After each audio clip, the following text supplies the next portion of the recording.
তুমি যে ক্ষতি করলাই আমার, তুমি যে ক্ষতি করলাই আমার, আল্লাহ করবে তোমার বিচার।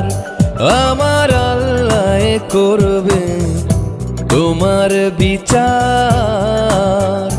তুমি অনেক দিন কাঙ্গাইলার বন্ধু, কাঙ্গায়ও না বেশি আর, আল্লাহ করবে তোমার বিচার।